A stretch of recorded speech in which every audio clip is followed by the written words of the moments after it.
Hi guys, welcome back to my channel. This video is going to be a little different than my last few videos, and I think that this is the direction I'm going to take my channel in.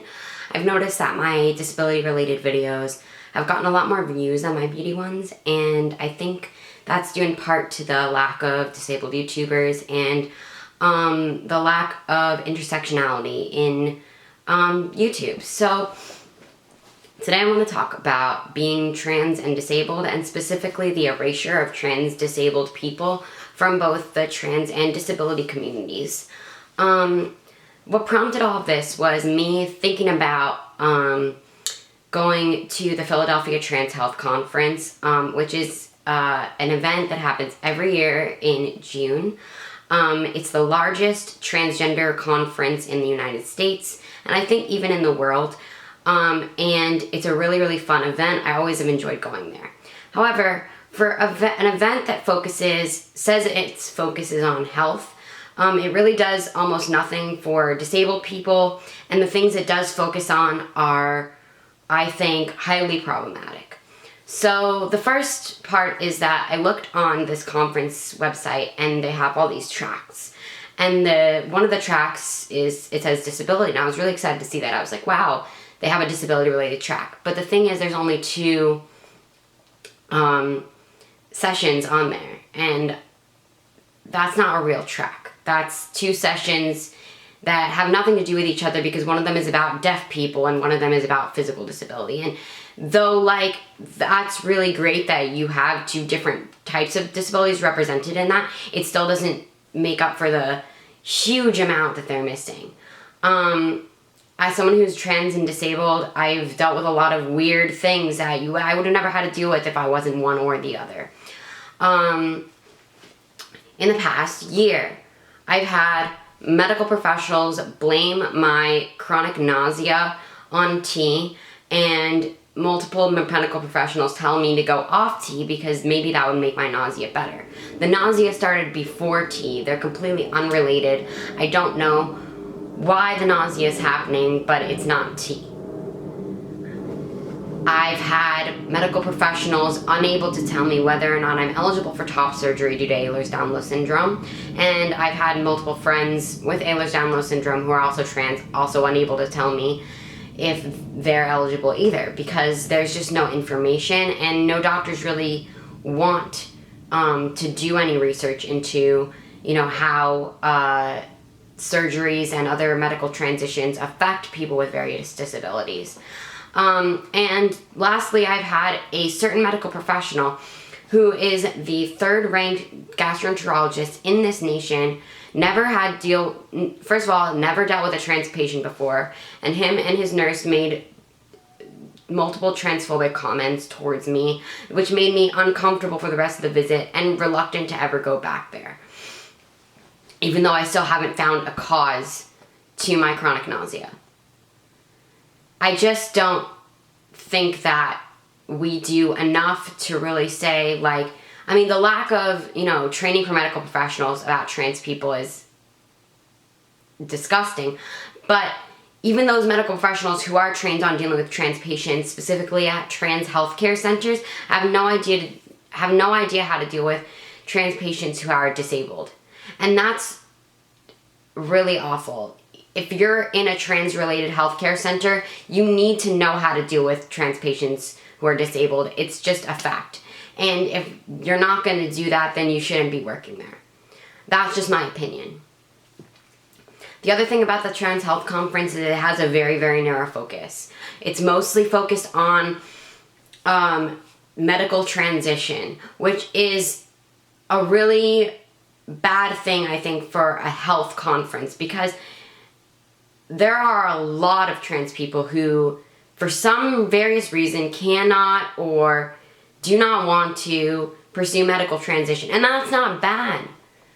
I didn't pursue medical transition for almost 5.5 years after my initial coming out because of various issues. And it didn't make me any less trans when I was not pursuing medical transition than it is now that I am pursuing medical transition.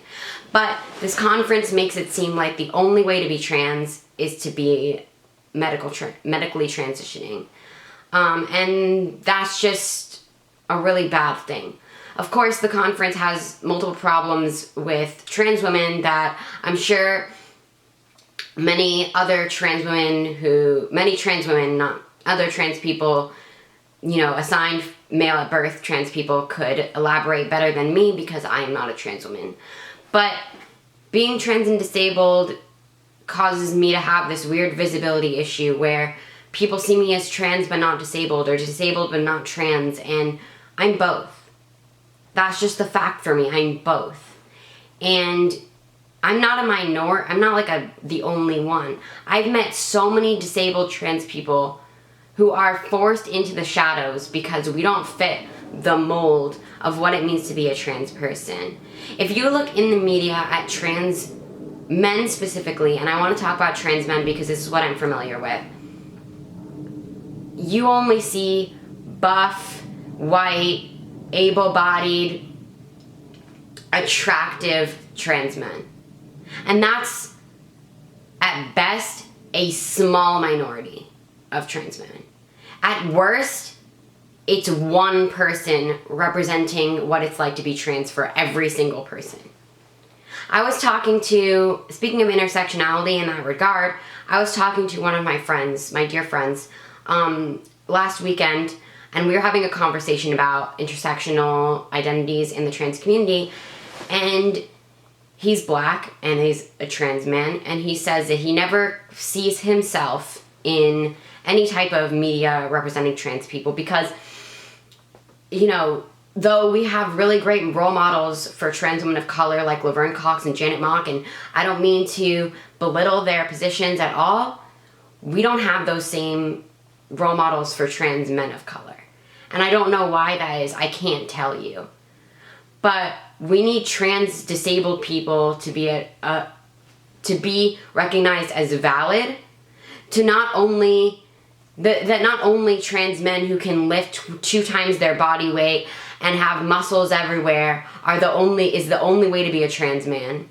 And we need trans men who are of color. We need trans men who are parents. We need trans men who are in non-heterosexual relationships. And we need trans men who exemplify wide ranges of gender expression and intersectional identities. As a trans disabled person, I'm tired of being pushed to the back because of my disability. I'm tired of doing the same work as these trans men, these white, cis-passing, buff, heterosexual trans men, and not being recognized because I'm disabled, I have a non-binary gender expression, and I don't look like something desirable. I'm desirable whether or not you think that this is the way to be trans. I'm sexy, and I know it. I'm me. And if you can't accept that, then that's your problem. But that doesn't mean we should relegate trans disabled people to literally sitting in the back and not getting on the fronts of magazine covers or in documentaries or any other visibility we see for trans disabled people. My bathroom usage, in accordance with HB2, not only threatens, my mental health, but threatens my life as a trans disabled person. I need to use the bathroom because I have a disability that doesn't allow me to hold my bathroom needs for as long as many of the other trans people I know. And I know trans people who have ostomies. I know trans people who have feeding tubes, and those people can't hold it either. So you're not only discriminated against because we're trans, but you're discriminating against us because we're disabled. And that's just unacceptable. So I'm not really sure what I'm going to do with this going forward, but you can bet your ass that I'm going to continue to fight for the visibility of disabled trans people and other marginalized groups of trans people, specifically trans men, because the way we're being portrayed in the media right now is unacceptable. Thank you for watching this video. I hope you enjoyed it. And please give it a thumbs up and subscribe if you want to see more videos.